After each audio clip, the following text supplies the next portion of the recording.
Luzes, câmara, ação, não é? Ora, olá a todos, bem-vindos a mais um podcast Alavancagem nas Empresas. Este podcast onde nós vamos descobrindo projetos empresariais interessantes no nosso país e quem sabe um dia começamos também a fazer fora do nosso país, mas projetos interessantes que possam servir de exemplo para quem nos segue, que são essencialmente empresários das PME e que possam precisar desses bons exemplos para se inspirarem e fazerem as coisas cada vez melhor. Então hoje temos aqui o André Pedro, da Money, que é o nosso convidado, e nós vamos tentar tirar aqui um pouquinho do cérebro do André e aprender o máximo com ele. Bem-vindo, André. Obrigado, Paulo. André, antes de perguntar sobre a Money, eu gosto sempre de perguntar sobre os nossos convidados. Quem é o André e como é que te deu na maluca, porque és um rapaz ainda novo, de empreender, não é? Olá, Paulo. Antes de mais, obrigado pelo convite. Sim, sou uma pessoa extremamente banal, ou seja, tive imensa sorte também dos meus cofundadores, de conhecê-los ao longo do caminho, portanto eu estudei sobre São Lisboa. quantos sócios, André? Somos 4 cofundadores neste projeto do Money. Depois tenho outro projeto, um estúdio de cycling no Porto com 2 grandes amigos meus. Mas somos 4 e foi um bocadinho, foi sorte, ou seja, cresci em Lisboa, faculdade em Lisboa. Estudaste o quê? Estudei Economia e depois um mestrado em Finanças. E depois comecei a trabalhar em consultoria, portanto, fusão e aquisição de empresas em Portugal. E depois tive 3 anos em São Francisco. E foi aí que... Nas grandes corporações? Ou... numa das Big Four, sim. E em São Francisco também. E aí é que tive mais a lidar com... Foi aí que começou mais a lidar com startups. Portanto, tínhamos desde as startups que se calhar ainda não ouvimos falar, até clientes tipo Ubers da vida e assim. Portanto, os grandes unicórnios, decacórnios. E foi aí que comecei a questionar, ok, gostava de se calhar sair desta área de consultoria e começar a trabalhar numa empresa. Depois... Mas numa empresa tua? Ao início okay. Não era uma empresa minha, ao início não tinha pensado nisso. Tinha pensado, preciso aprender aqui mais coisas. Em consultoria estava muito confortável em finanças e tudo o que envolvia essa parte mais financeira, mas não fazia ideia de marketing ou de tecnologia ou mais a parte de recursos humanos, não é? Portanto, consultoria é tudo mais ou menos o mesmo tipo de pessoas, muito formatados para aquilo e para a progressão na carreira. E depois andei à procura de oportunidades, até para voltar mais para perto de casa. Era um bocadinho pós-Covid, ali ainda era durante Covid, um bocadinho já a terminar. E surgiu a oportunidade de vir para Portugal outra vez, que nem tinha pensado, para Lisboa, e para liderar na altura, co-liderar depois, mas liderar um vertical de uma empresa que é um comparador de produtos financeiros. E aí depois conheci um dos cofundadores, aliás 2, conheci agora do Money. Um deles depois esteve comigo à frente da empresa, éramos os 2 co-CEOs, Managing Directors, mais fancy. Estivemos à frente da empresa, o Francisco, portanto eu e o João estivemos à frente da empresa, depois o Francisco na altura liderava a área de produto e depois saiu, pronto, e tivemos 3 anos aí. E aí sim, foi a aprendizagem de malta completamente diferente, desde mais operacional, nós tínhamos uma equipa muito grande de call center e de vendas, até a equipa de recursos humanos, que na altura depois contratámos a Sofia, que nos ajudou a montar essa equipa, de finanças, obviamente, tecnologia, produto, marketing. Portanto, aí sim comecei a sair completamente da zona de conforto, portanto, a olhar para contas de Google, nunca tinha olhado na vida. Pronto, depois eu e o João começámos os 2 a trabalhar e a dar-nos muito bem, ficámos amigos, e passado 2 anos e meio, portanto, passámos ali aquela fase, guerra na Ucrânia e, portanto, taxas de juros a subir, éramos um intermediário de crédito, pronto, havia aquela parte de aquisição, passou para transferências do crédito, sofremos ali um bocadinho, portanto, tivemos ali um período difícil da empresa, depois conseguimos dar a volta, e quando demos a volta começámos a falar, mas e agora? Se calhar gostávamos de começar uma coisa nossa, nós trabalhamos bem juntos, somos amigos, bora lá começar aqui uma coisa nossa. Juntámos, falámos com o Francisco depois trabalhava com o Zé, que é developer. Juntámos os 4, começámos ali a conhecer-nos um bocadinho melhor entre nós os 4 e começámos a trabalhar. Porquê é que se lembraram do Francisco? Para já porque é uma pessoa bastante boa. O João e o Francisco davam-se também muito bem, portanto eram bastante próximos. Já tinham entre eles falado em começar coisas juntos. Portanto, lá está. Então, quando eu digo que tive sorte, foi assim que foi surgindo. Portanto, já havia ali umas tentativas deles de outros projetos. E depois foi, ok, se calhar fez ali a luz para todos. Ok, bora, se calhar agora temos aqui a equipa certa para começar. E começámos no início, foi no verão de 2024, portanto há 8 meses atrás, 7 meses atrás. E diz-me uma coisa, porque a mim interessa-me sempre isso, André, até porque eu passei por isso próximo da vossa idade, que é uma formação de base muito boa, uma carreira profissional ainda que relativamente curta, relativamente vertical, as coisas a correr bem. Pá, se tu imaginasses o ano passado qual poderia ser o teu progresso se continuasses sempre no mundo corporativo a trabalhar por conta de outrem, pá, não era difícil imaginares que a coisa iria correr muito bem e acabarias por ter um ótimo salário, juntando com a segurança, pelo menos aparente e conceptual, de trabalhar para os outros. Quer dizer, pá, no dia 30 o salário vai estar ali, independentemente de tudo. Pá, mas aos 30 anos, de repente, pá, tomar a decisão de agora vou empreender, porque no dia em que tomas essa decisão e te despedes da empresa onde estavas, acabou o salário. Sim. E provavelmente nos primeiros meses pá, não o vais ter, não, às vezes nos primeiros anos não os vais ter. Como é que 4 rapazes, e vocês são todos da mesma idade, mais ou menos, certo? Da mesma faixa etária, como é que 4 rapazes pá, nos 30 anos, mais coisa, menos coisa, têm a coragem de abandonar uma carreira com perspectivas sólidas e segura por conta de outrem, epá, para ir meter-se numa coisa como o empreendedorismo, onde as estatísticas dizem que as probabilidades correm absolutamente contra nós, não é? A esmagadora maioria dos projetos que nascem não duram 5 anos. Como é que vocês tomam essa decisão? Qual é o processo de tomar a decisão? Obviamente muito ponderada e com vários fatores. Um deles é, ok, nós estamos numa fase da vida em que só um de nós é que tem um filho, o Francisco tem um filho pequenino, e portanto foi, ok, se calhar estamos na melhor altura para fazer isto em termos de responsabilidades. Depois... Eu já fui mais louco, eu já tinha 2 filhos quando tomei essa decisão. E a mãe deles não trabalhava na altura. Ok, portanto sim, portanto arriscámos um bocadinho menos. Toda a gente dizia que eu estava louco, começando pelos meus pais. Mas... não, acho que foi muito de... Ok, nós temos aqui uma equipa boa numa indústria, portanto, o Many, basicamente o que nós estamos a fazer agora é trocas de contratos de energia, portanto, de eletricidade e gás. Nós já tínhamos essa experiência onde estávamos, o Francisco tinha ajudado a montar o comparador de eletricidade quando estava lá connosco, e já tínhamos experiência na área, portanto, conhecíamos já mais ou menos como é que a coisa funcionava, sabíamos que entre nós os 4 tínhamos as diferentes valências, ou seja, o projeto poderia falhar, mas nós conseguíamos, pelo menos, não precisávamos de envolver mais ninguém. Portanto, arriscávamos só nós os 4. Depois, obviamente, parte financeira, ter ali uma almofada para, ok, durante, sei lá, 6 meses, 1 ano, o que seja, mesmo que isto não levante minimamente, temos aqui uma almofada que nos permita fazer face às nossas despesas. E depois muito apoio do lado, tanto da família como dos amigos, não é? Ou seja, quando nos mandamos, e portanto, já não me lembro bem, mas a primeira vez que disse aos meus pais que ia despedir-me para criar um projeto meu, não me lembro, acho que não me chamaram maluco, mas não foi assim, mas tens certeza? Sim, a minha mãe também... Os meus só acharam que eu era maluco, não, acho que não me recordo terem verbalizado. Exato. A minha mãe também já tinha tido uma empresa dela, portanto já tinha passado um bocadinho por isto. E tinha corrido bem? Não tinha corrido bem, não tinha corrido bem. Ou seja, correu bem durante os tempos e depois pronto, está dentro dessa estatística.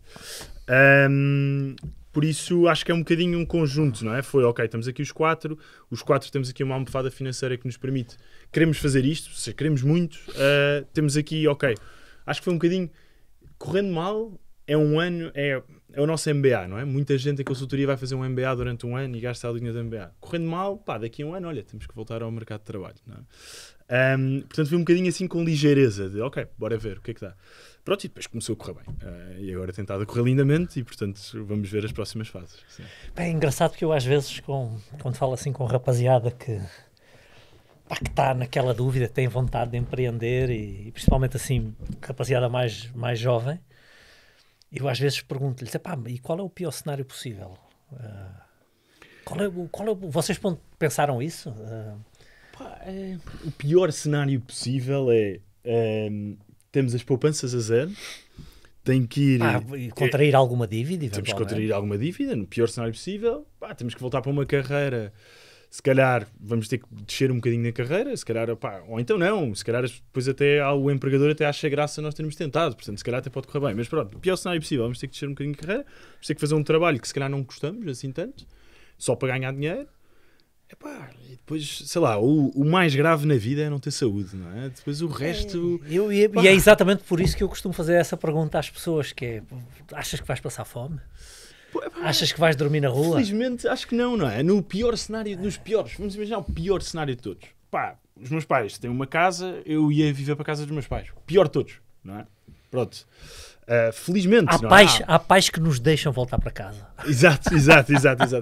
Sim, felizmente não estava numa situação, ou seja, há muito mais pessoas que têm muito mais risco que eu. Portanto, felizmente, ok, mas mesmo essas, rede, não é? Mesmo essas, e quando eu faço essa pergunta é muito na procura de, mesmo essas que têm mais a perder, às vezes, por não terem uma rede, às vezes não têm o pai e a mãe que podem ajudar, não... Nós tendemos sempre a imaginar um cenário muito pior daquele com que na realidade teríamos que lidar. Mas é verdade, quando montamos a empresa faz frio na rua, não é? Ou seja, há imensas... Às vezes habituámos a ter um estilo de vida com o salário que depois ali durante uns tempos não vamos conseguir ter, não é? Eu pelo menos passei por isso.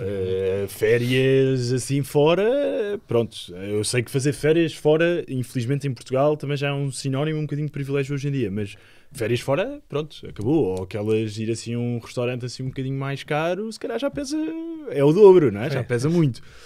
Há muitas coisas que se cortam, mas que depois se tu estás bem e estás feliz no resto, não sentes assim tanta falta. Olha, e vamos falar nessa troca então, não é? Porque eu não sei, talvez antes de fazer esta pergunta eu vá fazer outra. Eu não sei se conseguirás falar pelos teus sócios, mas não faz falta. Vamos falar do teu caso pessoal, já que és tu que estás aqui, André, que é qual foi a tua motivação para ser empresário? Tens claro qual foi? Tentar fugir aqui um bocadinho aos lugares comuns. Não sei explicar. Havia uma coisa, gostava de ter uma coisa minha. Gostava de, não te vou dizer quero mudar o mundo, quero ter um unicórnio e ser o maior do mundo, não, queria, e acho que aqui posso falar pelos quatro, acho que os quatro queríamos ter uma coisa nossa, que nós pudéssemos controlar para onde é que estamos a ir, que as decisões fossem nossas e a responsabilidade dessas decisões fosse nossa. Acho que foi um bocadinho de, queríamos testar. Ok, temos aqui estes conhecimentos e temos aqui umas ideias que até são boas, bora ver o que é que isto dá e bora, se calhar, subir aqui um bocadinho o nível, não é? Todos nós estávamos no estado da nossa carreira, como tu disseste, se calhar íamos continuar a progredir, íamos para outros sítios, se calhar ganhar muito mais, o que seja, ou não, mas, ok, bora se pôr-nos aqui fora da zona de conforto, bora, acho que foi um bocadinho de desafio e a vontade mesmo de ter uma empresa nossa, e acho que foi isso que nos levou aos quatro, porque quando eu digo que foi sorte, foi o momento em que fez clique nos quatro. Acho que tanto o Francisco como o José também já tinham tido ideias entre eles, acho não, tiveram já. O Francisco e o João também já tinham falado entre eles, eu tinha falado com o João, e os quatro fez o clique de, bora arriscar. Bora... É curioso porque eu tenho essencialmente duas grandes motivações para me ter tornado empreendedor. Uma delas foi clara e óbvia desde o início, e outra eu levei tempo a percebê-la, mas é mais importante do que a primeira. Ok. E a segunda está muito mais relacionada exatamente com aquilo que tu já tens essa clareza, que é, eu faço zig e zag quando eu decidir fazer zig e zag. E quando nós trabalhamos por conta de outra, às vezes achamos que é zig e o outro está a fazer zag e nós a vermos que é burrice e que não vai funcionar. Então, estar no controlo do volante, para mim, foi o... Mas eu levei tempo a perceber isso. Eu hoje classifico isso como independência. Sim. Que é eu poder tomar as minhas decisões sobre a minha vida e sobre a minha estrutura e viver com o resultado delas, bom ou mau, porque nem sempre tu decides a coisa certa. E aqui liga à primeira motivação, que era mais clara, que é também ter independência do ponto de vista financeiro, que é a sensação... Portanto, eu tornei-me empresário com a expectativa de que eu quero ganhar mais dinheiro do que ganharia, mesmo na tal carreira vertical, mesmo que um dia fosse administrador de uma grande empresa, e a minha carreira apontaria também para que as coisas corressem bem, ter uma independência ainda maior, que é, pá, aconteça o que acontecer, há um fosso económico e financeiro à volta da minha família que nada poderá derrubar. Claro. Então essa independência também de eu poder fazer escolhas, de poder ir ao restaurante que eu quiser, sentar a olhar sequer para a coluna da direita, que foi a minha realidade durante muitos anos. Eu resumo tudo na palavra independência. Sim. E é muito próximo daquilo que tu estás a dizer. Sim, é parte da liberdade, não é? Que é o zig e o zag que estavas a dizer, quer dizer... pode estar oposto à outra pessoa, mas ao mesmo tempo se a outra pessoa estiver a fazer se o zig for o certo e tu estiveres a fazer o zag, também tens menos risco, não é? Aqui é também lidar com as consequências. Pá, e nós já passámos imenso por isso, não é? Que é, tomas uma decisão, achas que é a decisão certa e depois, pá, caraças, não é? Mas pronto, foste tu que a tomaste, portanto também estás numa paz de espírito diferente, que é, ok, eu quando tomei esta decisão tinha estes inputs, agora tenho outros, bora mudar a decisão. Mais uma vez é muito curioso e eu não quero perder aqui o fio à conversa, mas claro. Tenho a segunda parte da pergunta para fazer. Mas é muito curioso porque a maior parte das pessoas prefere optar pela aparente segurança do trabalho por conta de outrem, onde em rigor tu não dependes de ti próprio, dependes dos outros, e de um dia chegas aos 40, aos 50 anos, como grande parte dos meus colegas da banca chegaram aos 50 anos, e o banco disse, vamos ter que fazer aqui uma reestruturação. Claro. Não disseram, mas o meu amigo é muito caro, é mais fácil arranjar um rapaz com 25 anos que esteja disposto a trabalhar mais 30% do que você trabalha por menos dinheiro, por metade do dinheiro, e foram considerados redundantes e colocados no mercado de trabalho, isto para usar uma expressão simpática. Exato. E de repente o fulano foi bancário durante 30 anos, não sabe fazer mais nada e agora vou fazer o que é da vida. E ficam numa situação muito, muito difícil, mas quando eles entraram no mercado de trabalho, haveria poucas coisas mais seguras do que trabalhar num banco. Era aquele emprego para a vida toda. Sim. É curioso porque eu sempre senti mais conforto e mais segurança em eu depender das minhas decisões, da minha estrutura, do que em depender de uma outra estrutura. Claro. Portanto, são questões de diferentes percepções de risco. Também te parece isso? A mim parece menos risco eu depender de mim do que ter que depender de ti, por muito bom que tu sejas e que eu confie em ti. Sim, são questões de risco. No final do dia é apetite ao risco, 100%. E acho que isso depois é em tudo na vida, não é? Portanto, a pessoa também está mais... Quem tem mais apetite ao risco... parte ou seja, também não quero estar aqui, eu percebo, há muitas, se calhar acho eu, há muitas pessoas que gostavam de ter o seu próprio negócio e fazer, obviamente há muitas que se calhar arranjam desculpas, mas há outras que de facto têm limitações, ou não querem, portanto, ou não querem, e há outras pessoas que não querem e pronto, e não querem, justo, mas sim, acho que é isso, é o apetite ao risco, é o não estar dependente da vontade de outra pessoa, é o que estavas a dizer. Ou da qualidade das decisões dela, ou das escolhas das decisões, por muito boas que possam ser, não é? Mas pode fazer a asneira e a empresa ir para o buraco. Exato.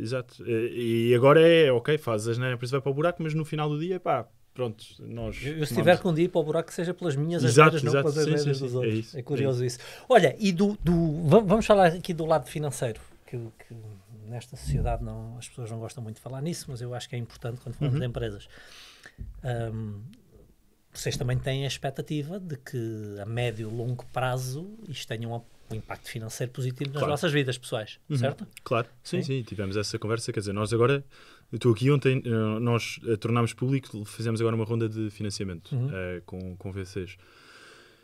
A partir do momento em que entram VCs na tua empresa, a expectativa são duas, uma em Portugal é quase impossível, uma é IPO, portanto tornas a empresa pública e fazem o cash out quem investiu lá, e a outra é vender da empresa. Portanto, essa expectativa em Portugal não é empresa pública, dispersas o capital da bolsa, não é? Exatamente. As empresas públicas em Portugal são as empresas do Estado. Exato. Só para quem não está a seguir, exato, acompanhar. Vais cotar a empresa em bolsa. E, portanto, agora essas são as duas saídas para a empresa e está claro para toda a gente.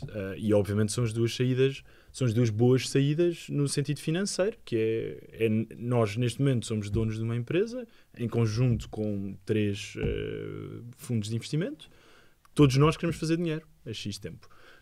E agora, com esta ronda, também vem a outra parte boa de quem trabalha e quem arrisca ir para startups, que é nós também vamos dar parte dessa empresa às pessoas que trabalham connosco. Para, num cenário em que nós vendemos a empresa, e numa venda boa, ou num cenário em que alguém queira vender, toda a gente que nos ajudou a construir isto, especialmente quem nos ajudou a construir desde o início, que também também tenha esse upside financeiro, não é? Também que faça dinheiro, comprar uma casa, ou o que seja. Portanto, isso é a parte gira deste mundo das startups, não é? Que é a parte mais sexy também quando tudo corre bem. Obviamente a grande percentagem, como estavas a dizer no início, corre mal, e nós temos ainda muito clara essa noção. Mas é a parte entusiasmante, que é ok, isto agora está a valer mais. Não é? Nós já fizemos 2 rondas de financiamento, ainda que a primeira fosse quase um ticket de investimento de um angel, mas também já era com fundo alemão. E portanto tu já vês, ok, há 6 meses a minha empresa, ou há 7 meses valia 0, agora vale aqui, agora vale aqui. Daqui a 1 ano ou 2 fazemos outra ronda, ou não, ou alguém nos quer comprar, ou daqui a 3, ou o que seja, pronto. E isso está sempre ali subjacente. É para fazer dinheiro. Ponto, não é? E claro, a parte financeira é muito tabu em Portugal, mas quer dizer, nós trabalhamos para fazer dinheiro. Acreditamos que quando tu tens a tua própria empresa, o risco é muito maior, sim, mas a vantagem quando tu de facto fazes dinheiro, fazes muito mais dinheiro do que se tivesse a ter o teu salário. Sim. Olha, e eu tenho uma segunda parte para esta pergunta, que é, pegando naquilo que tu disseste há pouco, são estas trocas que é preciso fazer, não é? Uhum. Vocês decidem abandonar um emprego seguro com um salário fixo para uma situação em que não é certo sequer que vão ter salário nos primeiros tempos, e quando começarem a ter é natural que não seja do nível do que vocês tinham antes, e tu disseste que tiveram que fazer aqui um condicionamento do vosso estilo de vida. Já não vou de férias para os mesmos lugares agora durante uns tempos, não vou jantar fora talvez o número de vezes que antes, e nem beber vinhos tão caros como sim. Ou em restaurantes tão caros. Conta-nos até que ponto vale a pena essa troca de fazer um sacrifício de curto prazo.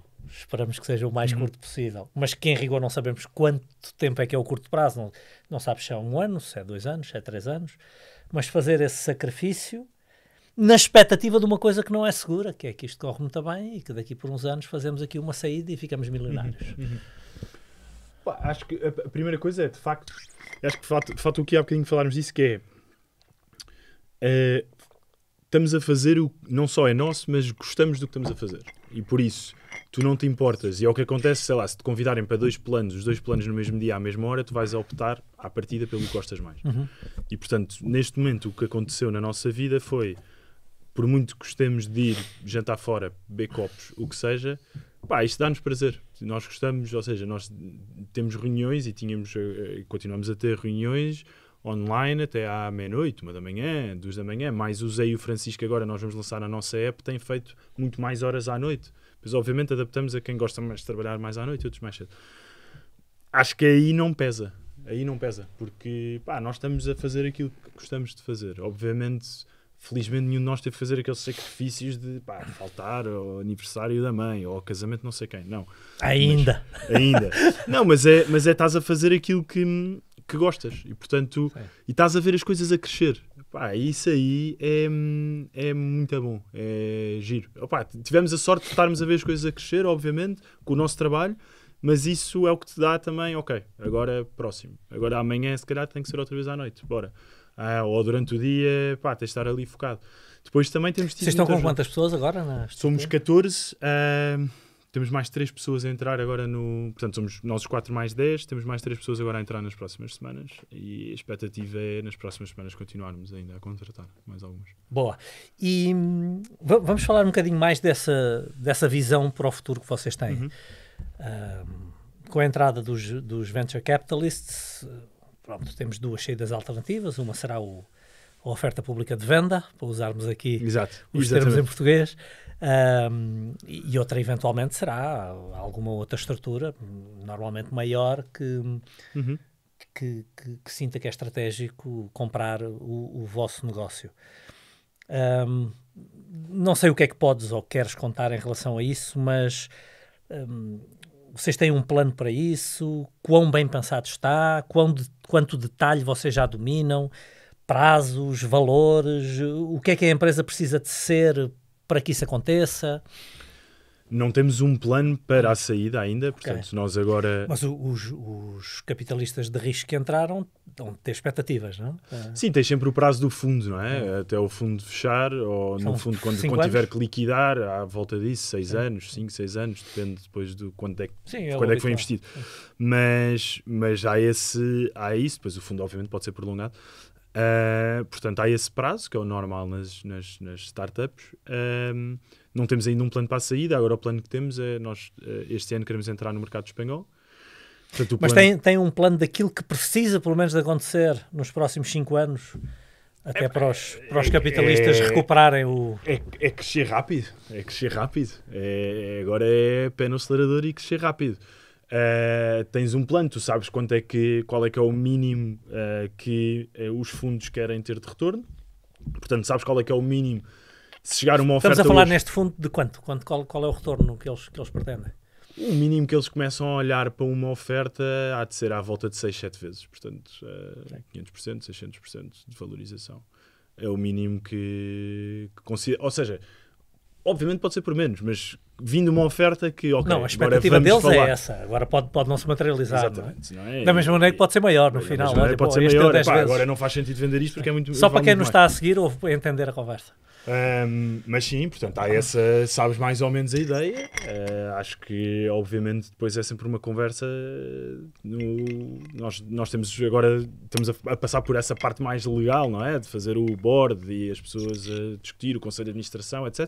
Depois isso vai lá e discutes.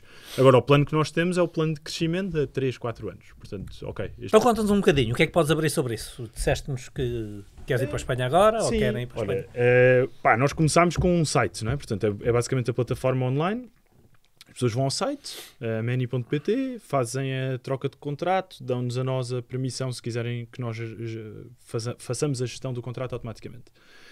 Depois nós construímos tudo o que está por trás, portanto, desde o back-office, aqui muito trabalho do Francisco e do Zé Técnica, a parte de onde nós gerimos os contratos, desde o motor de busca para as melhores ofertas, foi tudo construído por nós. Agora vem a outra fase, que é uma app. Portanto, vamos pôr a app no mercado agora, dia 8 de maio, publicamente. Estamos já a testar com alguns utilizadores e vamos entrar no mercado espanhol a seguir. E, portanto, esse é assim o prazo. Os planos a 2 anos vão incidir muito em ser um player ibérico. Portanto, atuar no mercado ibérico. Depois, a seguir a isso, temos alguns mercados para onde já olhamos.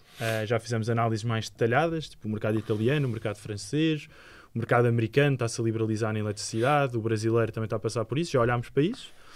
Mas agora o nosso foco é pela Ibérica. Portanto, ok, vamos dominar aqui a Península Ibérica. E depois vamos olhar para outros mercados, se virmos que faz sentido. Ou seja, mesmo agora estamos a falar, agora se calhar eu venho daqui a 2 anos e tudo correndo bem, obviamente, digo-te, olha, aqueles países que eu te disse há 2 anos atrás, olha, afinal, já não é isso. Sim, pronto. sim. Agora, este é o plano que temos. Nós sabemos, é Portugal e Espanha. Depois logo vemos. Pronto, e crescer, portanto, agora estamos muito a contratar em Portugal, vamos começar a contratar em Espanha já daqui a umas semanas, e agora é aquele... Abrir escritório em Espanha? Já não, mas vai possivelmente ter que acontecer. Mas agora, inicialmente, vai ser na ótica de... Vai ser igual ao playbook, portanto, o livro que fizemos aqui, que é, ok, primeiro... trabalhar de casa, um coworking e agora depois, só quando virmos que a coisa já começa a precisar, ok, vamos abrir aqui um escritório. Portanto, que é para manter as despesas fixas ao mínimo. E depois, pronto, daqui a 2 anos queremos olhar para trás e dizer, ok, nós já gerimos, somos o maior gestor energético na Península Ibérica. Ok, agora, obviamente que isto não acontece passado 2 anos, vais pensando nisso, mas a seguir, ok, agora queremos fazer em Itália, queremos ir para a França, há outro mercado que faça mais sentido. Depois desenvolver novas funcionalidades, depois há imensa coisa que nós queremos montar na plataforma. Nós gostávamos de mudar de facto o mercado de energia, portanto gostávamos de facto de, se tu tens painéis fotovoltaicos, porque é que eu não te posso comprar a energia que tu não estás, ou neste caso a eletricidade que tu não estás a consumir. Portanto, ter aqui uma plataforma que permite, eu dou-te 10 cêntimos por cada quilowatt e tu, ok, 10 cêntimos parece-me bem e aceitas e fazemos essa troca, não é? Portanto, queremos desenvolver esse tipo de funcionalidades na nossa plataforma, por isso há muito trabalho de produto e tecnologia aqui. E isso vai acontecendo ao longo do caminho da empresa. Sim. Muito bem, eu tenho aqui outras perguntas para te fazer, mas nós acabámos por ainda não contar a quem nos segue o que é que faz a Money, não é? E acho que essas perguntas, se eu te as fizer antes de tu nos contares qual é o vosso negócio, as pessoas não vão aproveitar tanto das respostas. Então conta-nos lá, qual é o vosso negócio? Como é que vocês fazem dinheiro?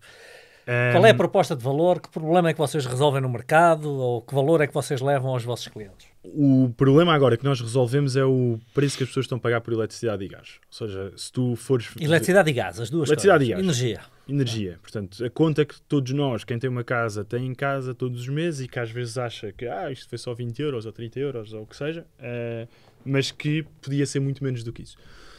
Se nós olharmos para o quilowatt médio em Portugal e para o número de casas, são 3 mil milhões de euros todos os anos, que são gastos a mais pelas pessoas em eletricidade e gás. Portanto, esse é o problema que nós estamos a atacar. É aí, agora. E quando tu dizes a mais, estamos a falar do quê? Se a pessoa soubesse escolher o fornecedor, se a pessoa tivesse no fornecedor menos, com a melhor proposta, gastaria menos. E podes trocar, às vezes, se quiseres, pelas comercializadoras que quiseres. Portanto, então, o que vocês fazem é trocar automaticamente? Nós trocamos ou seja, nós trocamos primeiro completamente online, portanto não há call center, chamadas telefónicas, não há nada, a pessoa vai lá, escolhe a oferta que quer e troca, pode fazer isso por ela. Se quiseres vir lá todas as semanas ou todos os meses fazer a troca por ti, ok, não gerimos o teu contrato, nós só fazemos a troca que tu nos pedes. Depois temos outro serviço que é o auto-switch, em que tu dás-nos o poder para nós gerirmos o teu contrato. Tipo, olha, estes gajos tratam disto, e nós, sempre que há uma melhor oferta, dizemos, Paulo, está aqui esta oferta. E tu dizes, não fazem automaticamente? Avisamos-te primeiro. Dizemos, olha, vamos trocar para esta oferta. E tu dizes, não quero. E nós, ok, não trocamos. Como é que vocês fazem essa procura? Imagino que não seja manual, não é? Não, nós usamos temos o algoritmo, usamos muita informação que vem do regulador. O regulador tem essa informação, alguns dos tarifários são públicos. Vamos aos sites das comercializadoras, tens tudo. Sem querer interromper o teu raciocínio, mas talvez já interrompendo. Vocês estão com quantos clientes nesta altura, mais ou menos? Na parte de auto-switch estamos com 13 mil. 13 mil. Muito pouco ainda, para a dimensão do mercado. Eu estou a ouvir falar nisso. São 6 milhões de casas em Portugal. E estou a pensar já, o gajo tem que ser louco para não trabalhar convosco, não é? Então vamos dizer que vocês têm, em determinada altura, pelo menos 20 ou 30% do mercado, não é? Se vocês estão a fazer esse switch, isto não corre um risco de fazer aqui uma perturbação na concorrência, não é? Imagina, está tudo numa Endesa, de repente a EDP baixou os números, vocês levam toda a gente para uma EDP e depois para uma EDP comercial e isto não pode fazer aqui um efeito de marés no mercado? Porque se vocês de repente têm muito peso, isto pode ser absolutamente disruptivo para o mercado de energia. Pode. O único senão é a melhor oferta para mim pode não ser a melhor oferta para ti. Ok. Depende muito de se tens, vamos começar pelo básico, carros elétricos ou não, se estás em casa durante o dia ou não, se tens uma vivenda ou um apartamento, se tens 3 quartos, se gasta à noite, quartos, se gasta de dia. Se gastas de noite, de dia, se tens gás ou se tens eletricidade, portanto há muita coisa que influencia. Depois pode haver outras ofertas ainda que metas por cima.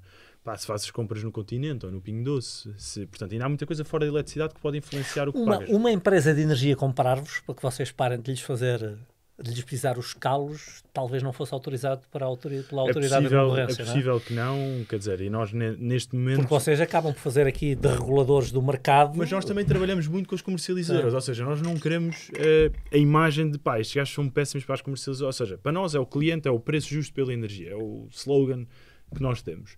Mas para as comercializadoras, muitas vezes as comercializadoras não... Há umas que de facto cobram a mais porque podem, obviamente, e porque o cliente está distraído e que vai aumentando. Há outras onde falta dados. De facto, bora dar dados. Bora pôr aqui dados nesta malta. E, portanto, uma comercializadora que se calhar possa entrar e fazer um leilão por clientes, diretamente, uma contra a outra, em vez de chegar ao mercado e meter um tarifário, é este o preço, aí vem o Paulo, vem o André, vem o Nuno, vem quem seja. Uma comercializadora escolher, eu quero o Paulo e vou ter com o Paulo. E esses dados a comercializadora consegue fazer na nossa plataforma. E, portanto, dar-te, se calhar a ti, um tarifário muito específico para ti e um tarifário muito específico para mim, e estamos os dois contentíssimos. Portanto, ainda assim, eu estou aqui a pensar e vou-te fazendo perguntas, talvez alguma saia mais desconfortável, e perdoa-me por isso antecipadamente se isso acontecer. Mas eu estou... eu não sou um gajo da conspiração, mas já ando aqui há muitos anos e não sou ingênuo. E trabalhei a vida toda com investimentos e com análise de companhias epá, eu imagino que as empresas energéticas não andem muito felizes convosco e cada vez menos à medida que vocês vão ganhando cota de mercado. E nós sabemos que são lobbies poderosíssimos. Certo? Alguns deles são gigantes. Epá, são energia, farmácia, banca, são... Eu nem sei se a maior parte das pessoas que nos escuta tem noção da força destes setores de atividade junto até do Estado, das autoridades.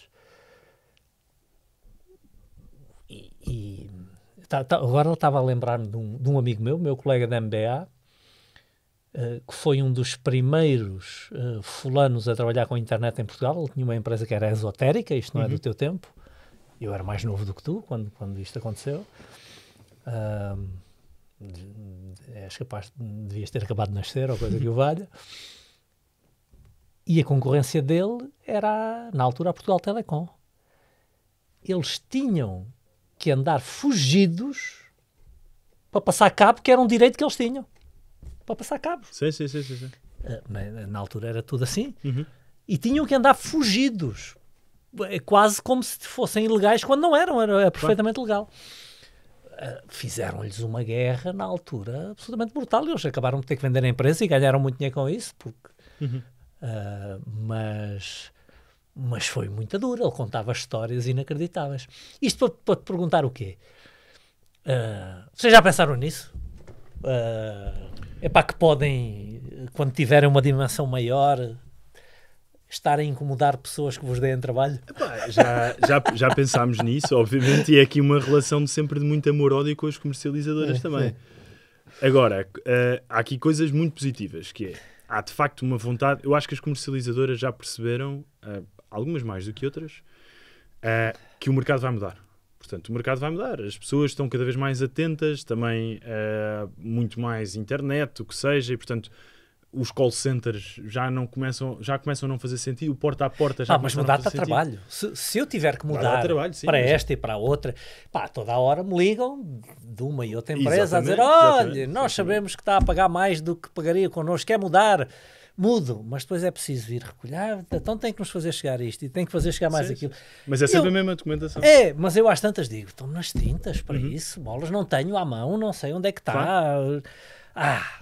Para poupar um valor que não me vai fazer assim tanta diferença no final do mês, às vezes não me dou ao trabalho. E não me dou ao trabalho de fazer uma vez. Imagina que eu tenho que fazer e depois 3 meses outra, e depois mais 6 meses outra. Para mim, eu sei que talvez eu não seja o exemplo, há pessoas que têm essa disponibilidade, mas para mim o automático é que era a Money faz, quer lá saber se a minha energia vem desta empresa ou da outra, eu quero é pagar o mais barato. Eu acho que as pessoas têm exatamente o mesmo pensamento que tu, que é, não querem saber. Sim. Dá de facto trabalho, ou seja, não é aquele trabalho de olha, se estiveres aqui de meia horinha ou 40 minutos para juntar a documentação e falar ao telefone, força, mas já é aquele trabalho em que já não dá assim muita vontade. Nós automatizámos o processo, ou seja, é sempre a mesma documentação e as comercializadoras têm que seguir um processo relativamente standard. Ok, está aqui.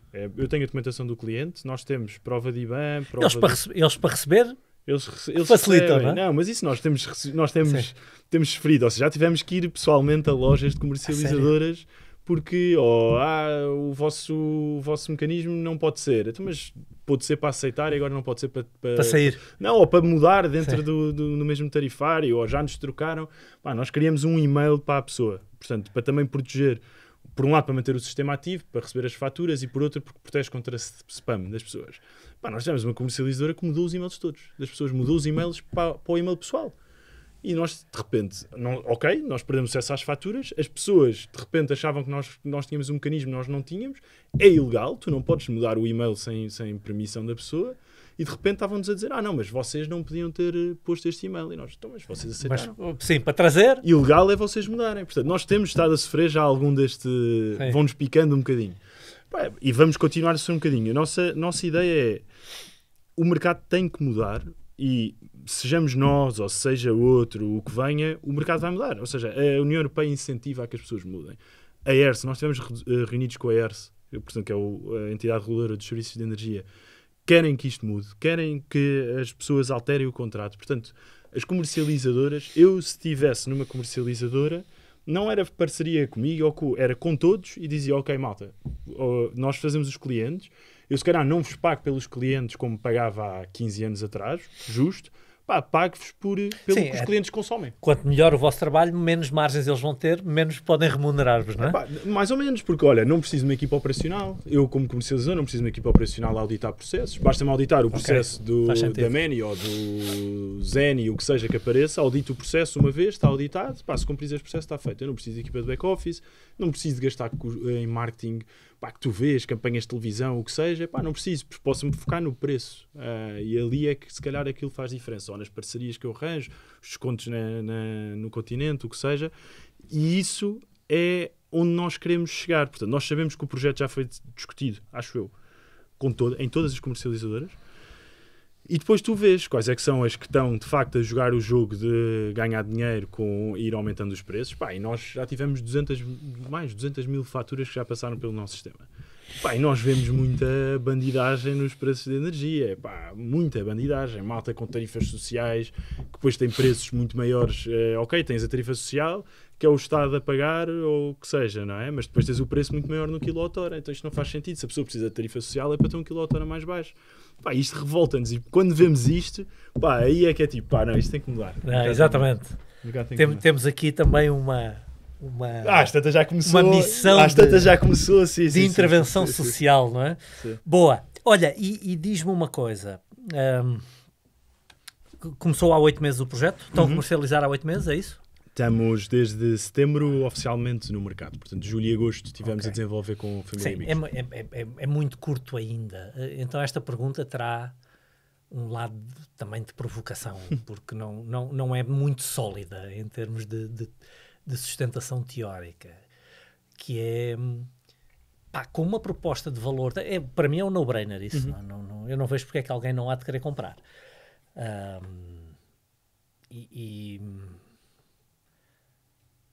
Porquê é que vocês não têm muito mais clientes nesta altura? Porquê é que não têm o dobro dos clientes? Uma boa pergunta. Eu gosto de acreditar. Provocatória. Sabes, é uma das perguntas preferidas que eu faço aos nossos clientes, porque é uma pergunta de reflexão estratégica. Porque é que eu não tenho o dobro dos clientes? É uma pergunta que eu faço a mim mesmo a toda a hora. No vosso caso, eu digo que tem muito menos sustentação teórica, porque vocês só têm 8 meses de atividade. Então, mas porque é tão óbvia a vossa proposta, e eu já estou a fazer publicidade para quem não está a ver, mas eu não vejo como é que alguém pode não querer isto. Até porque se for para o switch automática, não me vai dar sequer trabalho. Porque é que não temos 26 mil clientes? Ou mais? Não, obviamente que já nos fizemos essa questão também. Eu acabei de dizer, se nós tivemos 200 e tal mil faturas, não é? Se a conversão fosse de facto alta, tínhamos agora 200 mil clientes. Há muita malta que veio experimentar. O que é que pode estar a estrangular que vocês não cheguem ainda mais rápido ao mercado? Porque eu confesso, eu fui ver o que era, mas eu ainda não tinha ouvido falar. E eu sou um fulano mais ou menos atento ao que vai acontecendo. Olha, a primeira portanto, em nossa defesa, houve aqui uns meses que nós de facto não quisemos publicitar. Ok.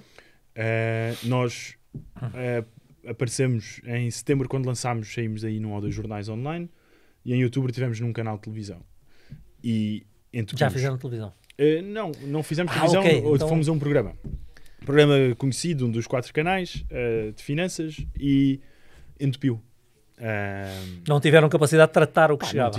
Não tínhamos, éramos 4 pessoas, tivemos que de repente contratar rapidamente 1 ou 2 pessoas para nos ajudar, e começámos a dar uma má experiência, mais de apoio a cliente.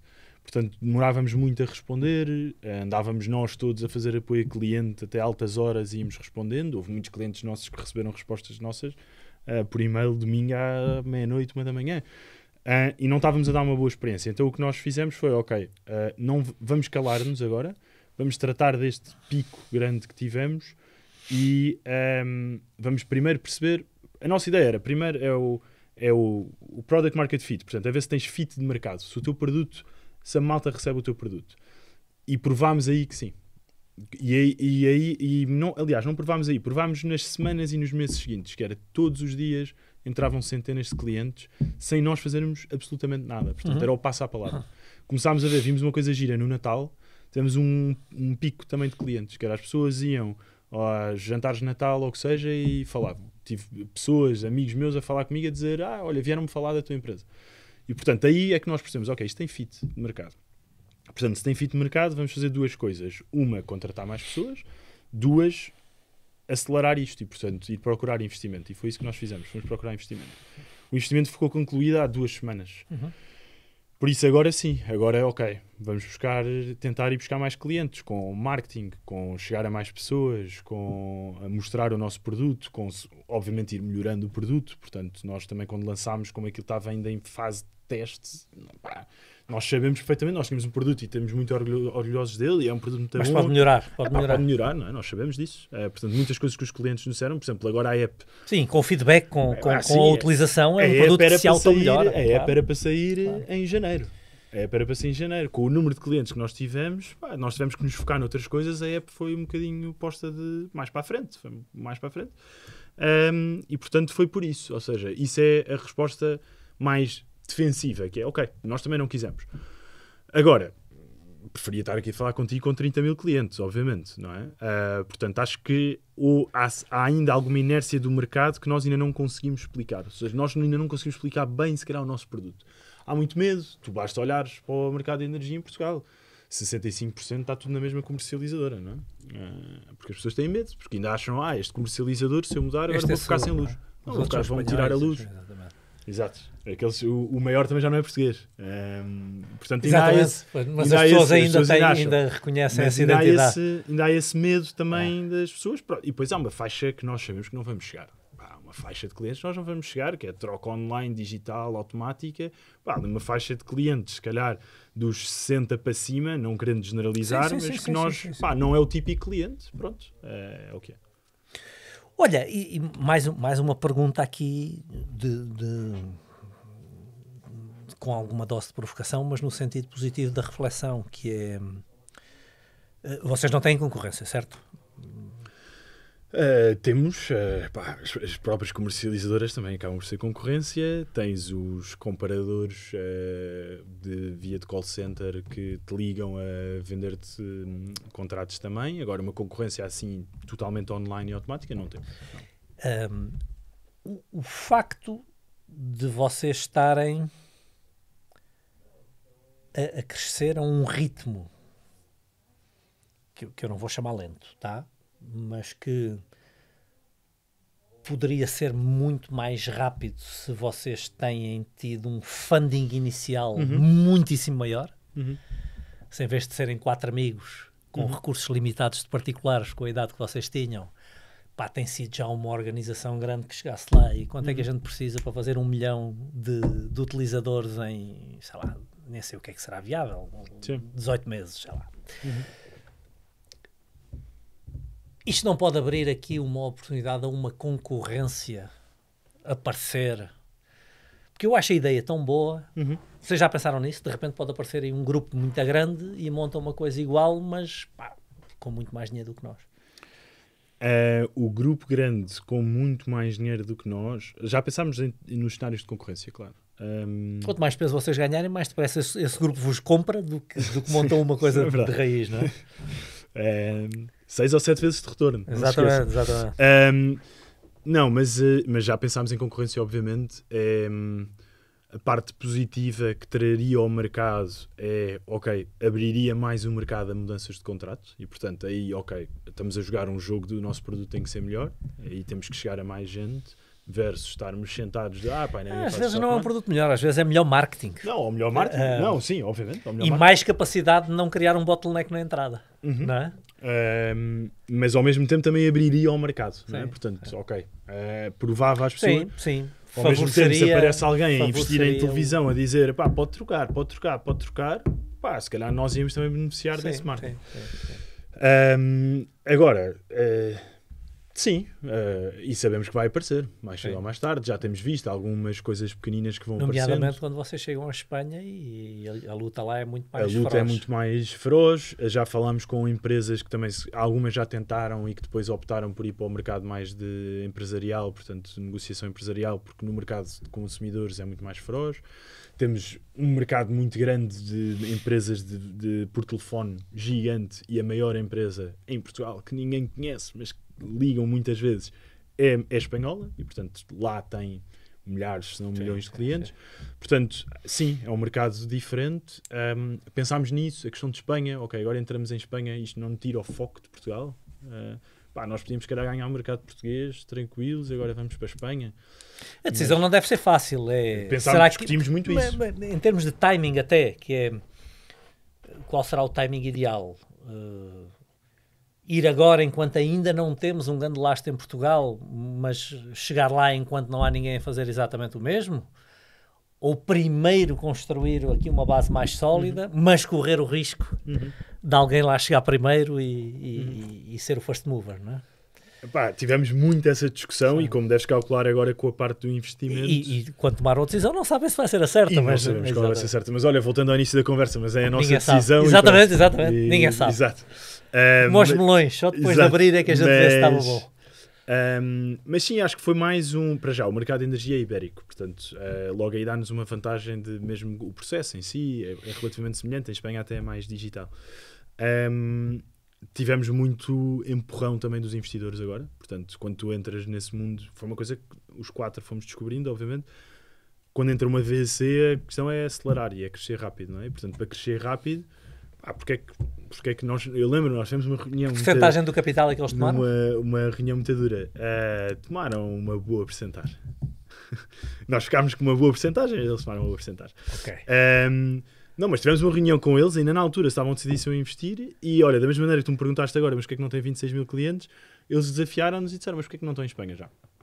E nós, porque ainda temos o produto e não sei o quê. Não, mas consegues fazer isto, já fizeram isto em Portugal, vão já para a Espanha, amanhã.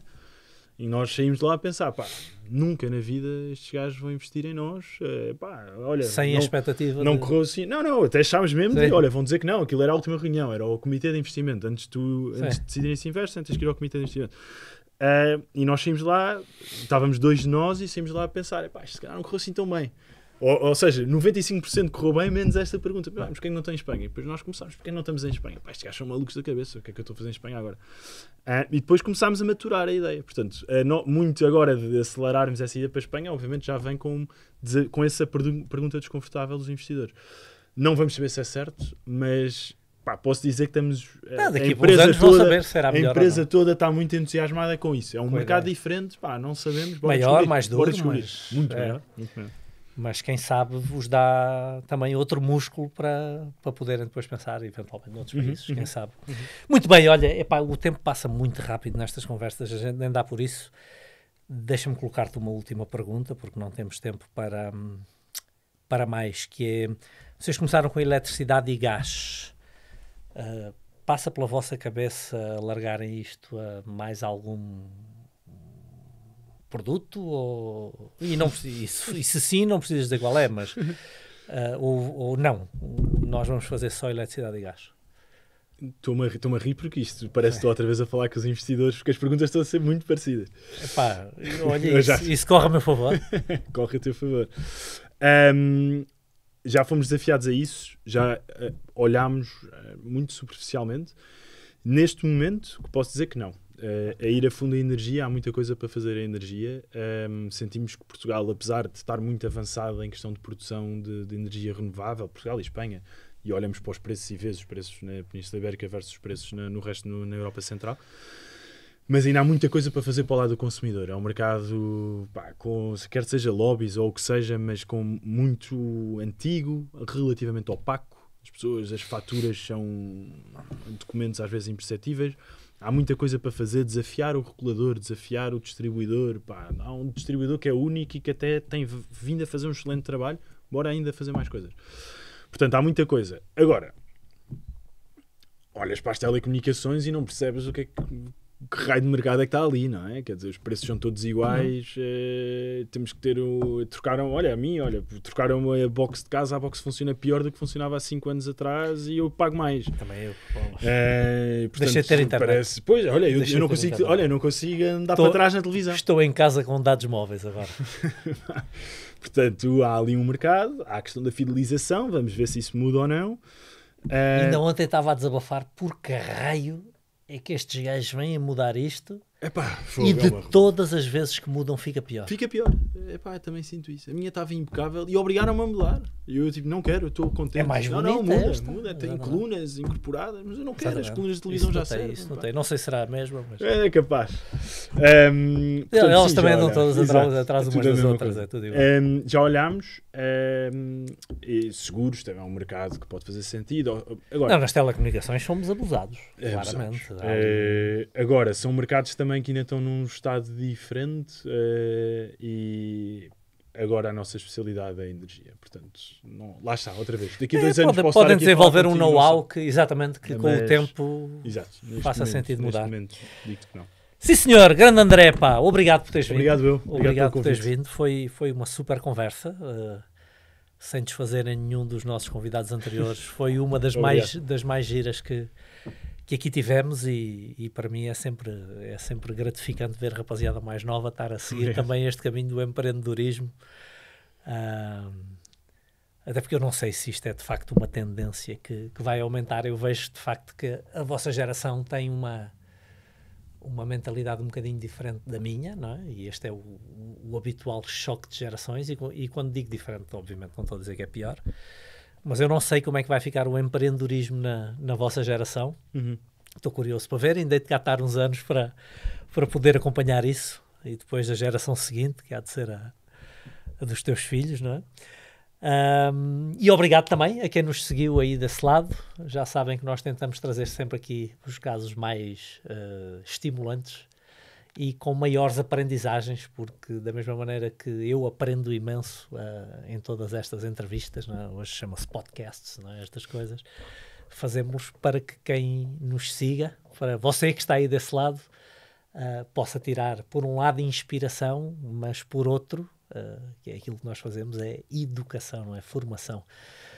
Boas práticas, boas disciplinas para que os nossos negócios, as nossas empresas tenham cada vez melhores resultados. Então, obrigado a si também que esteve aí desse lado.